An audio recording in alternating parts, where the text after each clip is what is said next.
জামাই ষষ্ঠীর বাজারে মিষ্টি দোকানে এসে আমি তো পুরো অবাক হয়ে গেছি। আর মিষ্টিগুলো দেখো, এত সুন্দর সুন্দর মিষ্টির ডিজাইন আর মিষ্টিগুলো ছিল যে কোনটা ছেড়ে কোনটা নেব কোনো ভেবেই পাচ্ছিলাম না। আর জামাই ষষ্ঠীর বাজারে মিষ্টিগুলো কিন্তু খুব সুন্দর করে সাজিয়েছে। মিষ্টিগুলো দেখতে যেমন, তার দামও রয়েছে কিন্তু তেমন। সবের দামই কিন্তু জামাই ষষ্ঠীর বাজারে একটু বেড়ে গেছে। তো হ্যালো এভরিওয়ান, আমি সোনালি, আমি পশ্চিম মেদিনীপুর জেলার সবং থেকে। তো আমার এই ছোট্ট একটা নতুন আরও মিনি ব্লগে তোমাদের সবাইকে স্বাগত। তোমরা কেমন আছো? আশা করি সবাই খুব ভালো আছো। আর তোমরা বলবে জামাই ষষ্ঠী চলে গেছে কাল, আর তুমি আজ ভিডিও ছাড়ছো।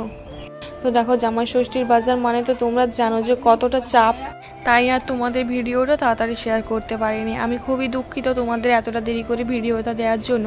তো যেহেতু ভিডিওটা করে রেখেছিলাম, তাই জন্য কিন্তু ভাবলাম দেরি হোক আর যাই হোক তোমাদের সাথে একটু আপডেট করি ভিডিওটা। তো দেখো, সকাল সকাল কিন্তু এই যে ঘুম থেকে উঠে পড়েছি। আর বৃষ্টির দিনে ঘুম থেকে উঠতে কিন্তু একদম ভালো লাগে না, বেশ ঠান্ডা ঠান্ডার ওয়েদার হয়। তো তাই জন্য কিন্তু একটু বেশিক্ষণ ঘুমিয়ে থাকতে ইচ্ছে করে, কিন্তু যেহেতু ছিল জামাই ষষ্ঠীর সকাল, তাই জন্য কিন্তু বেশিক্ষণ আর ঘুমানো হয়নি। তো সকাল সকাল এই যে উঠে পড়েছি। আর বাইরের ঘরের অবস্থা দেখো, বৃষ্টি হয়ে কিন্তু একেবারে কাদা হয়ে গেছে। তো যেহেতু বাইরে এত কাদা হয়ে গেছে, চলা যাচ্ছে না, তাই জন্য কিন্তু এই যে ইঁট দিয়ে ব্যবস্থা করেছি, যাতে ইঁটের উপর দিয়ে গেলে কিন্তু আর পায়ে অতটা কাদা লাগবে না। আর তারপর দেখো, সব বাসি কাজ বাজ সেরে নিয়েছি, কিন্তু একেবারে ব্রাশ করে চান করে রেডি হয়ে তোমাদের সামনে এলাম। তো জামাই ষষ্ঠীতে যাওয়ার জন্য কিন্তু আমি একেবারেই রেডি। তো যেহেতু বাবার বাড়ি খুবই কাছে, আমাদের যেতে প্রায় 10 মিনিট লাগে, তাই জন্য কিন্তু আমরা 9টার সময় বেরিয়ে পড়েছিলাম। আর আমি সিম্পল সাজগোজ কিন্তু খুব বেশি পছন্দ করি, তাই জন্য কিন্তু কোনো রকম বেশি সাজগোজ করিনি, একদমই হালকাভাবে সাজগোজ করেছি। তো তোমাদের আমাকে কেমন লাগছে একটা ছোট্ট কমেন্ট করে জানিও। তোমাদের কমেন্টগুলো দেখলে কিন্তু আমার ভীষণ ভালো লাগে। আর তারপর এই যে তোমাদের দাদা ভাইয়ের আমি চলে গেছিলাম মিষ্টির দোকানে। আর দেখো কি সুন্দর, এই মিষ্টিটা কিন্তু আমার সবার থেকে কিউট লেগেছিল। একটু ভাঁড়ের মতন, আর খুব সুন্দরভাবে ডেকোরেশনটা করেছিল।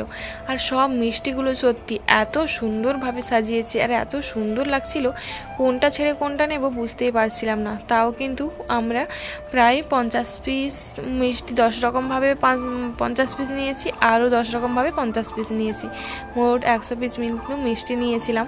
আর দেখো, খুব সুন্দর লাগছিল। হ্যাঁ, আর এবার বলি, খুব সুন্দর লাগছে কিন্তু মিষ্টিটা, কিন্তু জামাই ষষ্ঠীর বাজারে দামটাও কিন্তু সেই ছিল, খুবই বেশি দাম ছিল। আর দেখো, আমরা কিন্তু নিয়েছিলাম কমলাভোগ আর এই সন্দেশটা, এই যে হলুদ রঙের সন্দেশটা। এই মিষ্টিগুলো ছিল রসের, কিন্তু আমার অতটা রসের মিষ্টি পছন্দ নয়, তাই জন্য আর নিলাম না। আর একেবারে এই জায়গায় দেখো, আমি কিন্তু এখন মিষ্টি দোকানে দাঁড়িয়ে আছি। আর এটা কিন্তু চাঁদকুড়িতে, আমরা কিন্তু মিষ্টি কিনতে চাঁদকুড়িতে এসেছিলাম। আর কে কে চাঁদকুড়ি চেনো অবশ্যই কমেন্ট করে জানিও। আর এই দেখো, মিষ্টি কেনা কিন্তু আমার কমপ্লিট, আমি দাঁড়িয়ে আছি। আর তোমাদের দাদা ভাই গেছিলো গাড়িটা আনতে, তারপর কিন্তু দুজনে মিলে পৌঁছে গেলাম আমার বাবার বাড়ি।